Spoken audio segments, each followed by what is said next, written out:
Tim nasional sepak bola Indonesia mengalahkan Taiwan dengan skor 6-0 dalam laga resmi FIFA yang berlangsung di Stadion Gelora Bung Tomo, Surabaya, Jumat malam 5 September. Pelatih timnas Patrick Kluivert memuji mentalitas segenap para pemainnya yang dinilai berperan penting sehingga membuahkan kemenangan telak. Menurutnya, hasil pertandingan melawan negara yang menempati peringkat FIFA ke-172 dunia ini atau jauh di bawah Indonesia yang berada di ranking 118 sangat penting untuk meningkatkan rasa percaya diri para pemain timnas. I hope that this is just the beginning and that's more things to come. But I'm very happy for the victory and I want to dedicate this victory to the country Indonesia. Nanti tes sebenarnya itu lawan Lebanon, jadi bukan lawan Taipei. Nah, bisa nggak kita menciptakan gol, apalagi Lebanon memang tim yang kita tunggu-tunggu untuk uji coba, karena untuk kualifikasi round 4 itu kan memang kebanyakan tim Timur Tengah dan ranking Lebanon lebih bagus dari kita. Ya ini memang yang saya rasa yang setara lah, yang kita akan lihat nanti di tanggal 8. Erick Thohir menyampaikan terima kasih kepada Taiwan yang telah bersedia menjadi lawan tanding Indonesia menggantikan Kuwait yang tiba-tiba mundur. Laga FIFA Matchday ini menjadi ajang persiapan timnas untuk mengarungi putaran keempat kualifikasi Piala Dunia Zona Asia tahun 2026 melawan Arab Saudi dan Irak pada Oktober mendatang. Dari Surabaya, Jawa Timur, Hanif Nasrullah, Kantor Berita Antara mewartakan.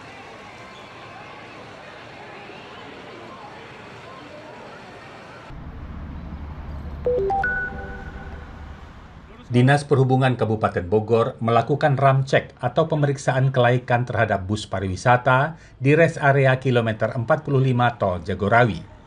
Pemeriksaan di jalur menuju puncak Kabupaten Bogor dan Sukabumi, Jawa Barat digelar selama 2 hari, yaitu 5 dan 6 September, menjangkau sedikitnya 70 unit kendaraan.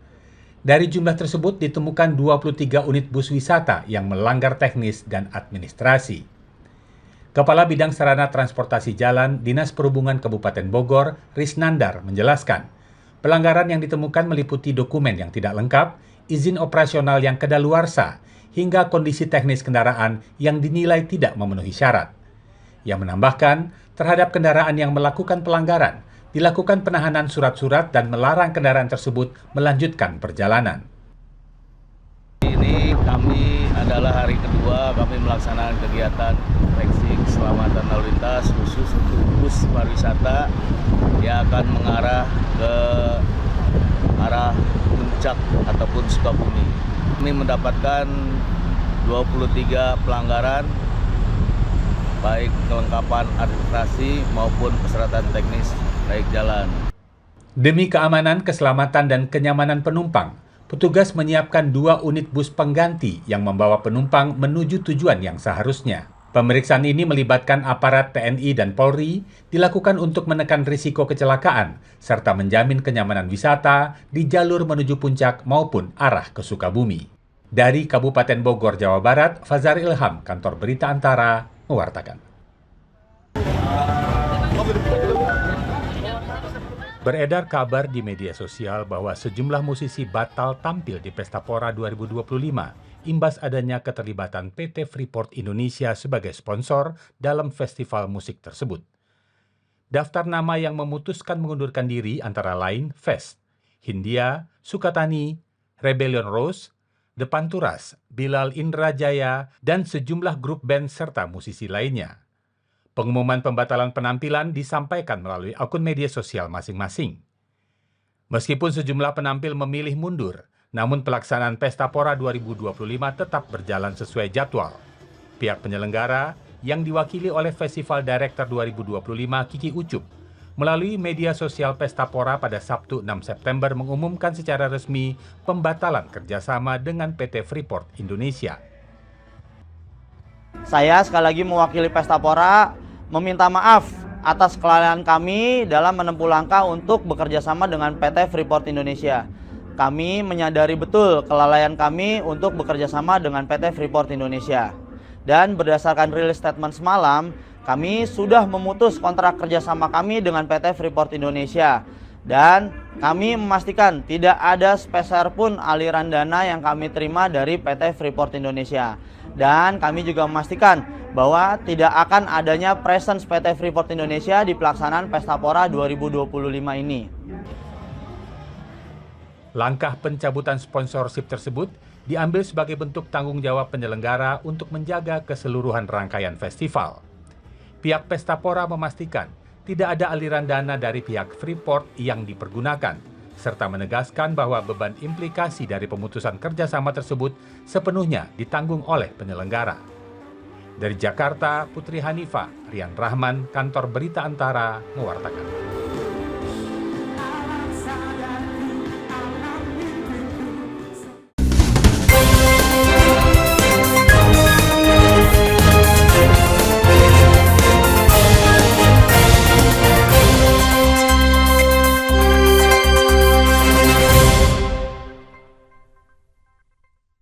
Halo Sobat ATR BPN, tanahmu ingin disertifikatkan?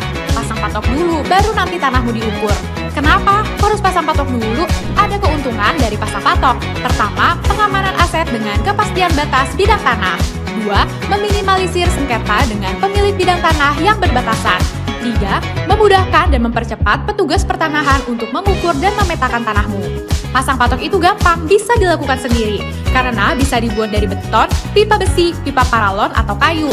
Tapi ingat, yang pertama, pemasangan patok itu harus kesepakatan antara pemilik tanah dengan tetangga yang berbatasan. 2.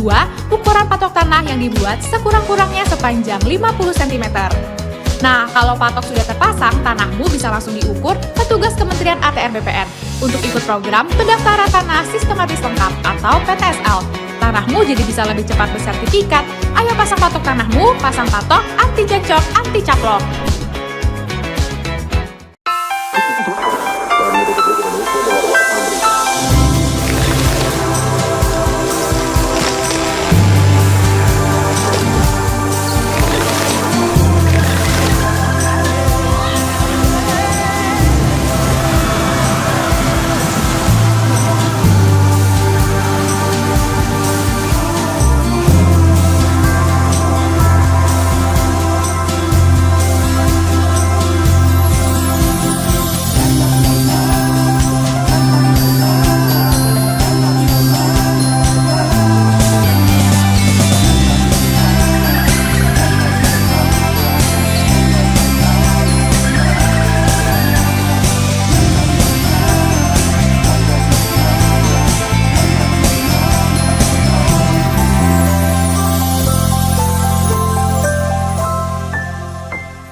Menteri Perindustrian Agus Gumiwang Kartasasmita meminta pemerintah Provinsi Bali memperluas sentra industri kecil menengah atau IKM tidak hanya sebagai tulang punggung ekonomi Bali, namun juga memiliki peran yang kuat secara nasional.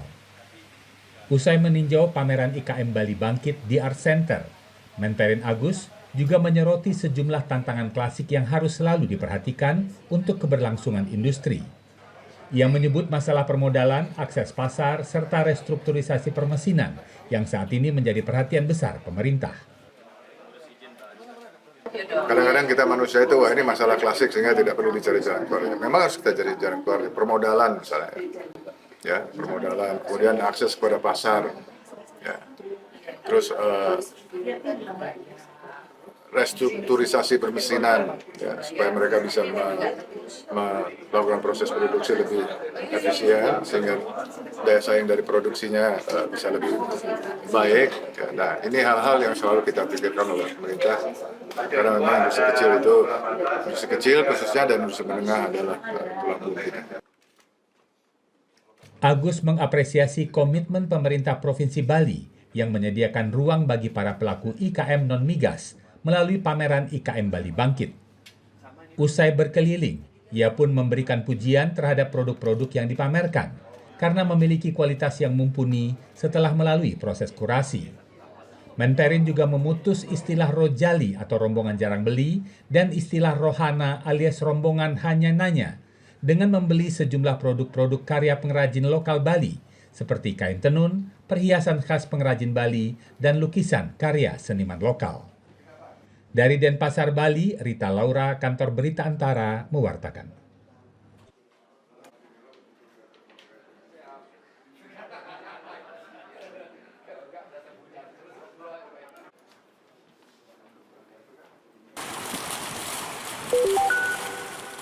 Kanker kolorektal atau kanker usus besar kini semakin banyak ditemui dan diderita oleh masyarakat di Indonesia.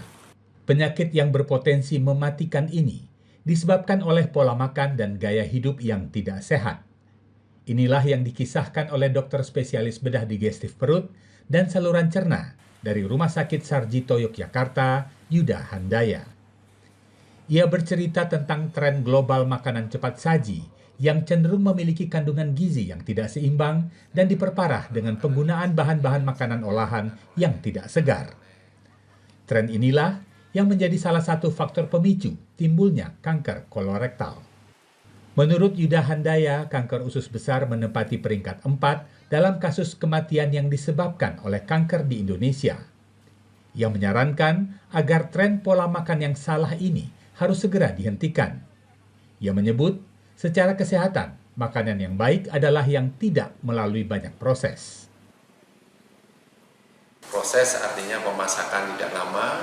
Seperti tadi saya sampaikan, lebih baik makan ayam yang direbus atau ayam yang mungkin digoreng biasa daripada dikasih tepung, kasih keju, kasih macam-macam. Itu proses yang terlalu panjang. Selain itu juga harus menghilangkan bahan-bahan yang perlu ditambah pewarna, perasa, dan proses-proses yang terlalu lama tadi, ya, itu yang mungkin harus segera kita kurangi untuk mencegah timbulnya kanker usus besar. Yuda menambahkan, selain dari cara olah makanan dan zat kimia pada makanan yang dikonsumsi, kanker usus besar juga dapat dipicu oleh faktor keturunan. Ia menilai program 4 Sehat 5 Sempurna di Indonesia yang dilanjutkan dengan program Gizi Seimbang atau Isi Piringku sudah tepat untuk mengatur variasi pola makanan sehingga terhindar dari kanker usus besar. Dari Sleman, Daerah Istimewa Yogyakarta, Imam Prasetyo, Kantor Berita Antara, mewartakan.